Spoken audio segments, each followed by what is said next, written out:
G'day guys, Jason and Layla here from Prospecting in the Alpine.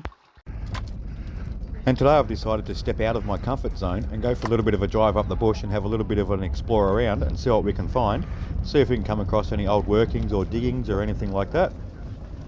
Because the ground around here is just full of little bits of tiny quartz absolutely everywhere.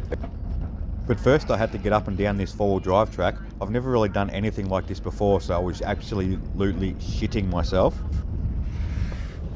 But I am going to have to get used to it, because as a prospector we do have to go to some really remote places in the middle of the bush just so we can try and find that shiny. But it is really good fun being out in the bush. I did actually really enjoy today, even though I was shitting myself the whole time. It did start to get really steep here, so I thought I'd better, put two hands on the wheel. And then I saw these out of the corner of my eye. So I pulled over off the road as much as I could to get out and have a little bit of a look around, because these little test pits did look quite interesting. And after watching one of Vogus's videos where he was having a little bit of a metal detector round in these, I thought, well, why not have a look? I did have the GM 1000 in the car.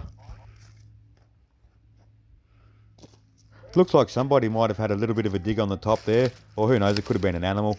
But it does look pretty promising. It's got all the right signs we look for as a prospector, except for all the leaf litter. I'm definitely going to have to bring a rake back up here.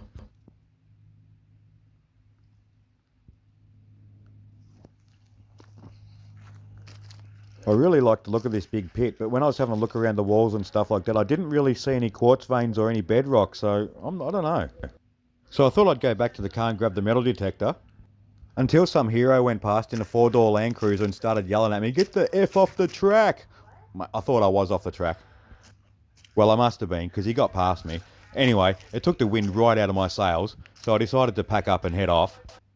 Not sure if I'm going to come back and detect it or not now, because he really peed me off. So I grabbed Layla and we decided to go back down to the river and have a bit of a look down there. Back at the spot where I was at the other day. I only really did that one bucket because I was still pretty peed off. So I just sat down with the bucket and Layla and done a nice relaxing pan for an hour. Then this little guy scared the absolute shit out of me. Lucky he's dead, I think, so just moved him on with me shovel. It turned out he wasn't dead, and he ended up running up me shovel, so that was pretty interesting. Anyway guys, that was my day out for the day. I hope you enjoyed watching the video. This is what I ended up getting for that one bucket, which isn't too bad. Thank you guys.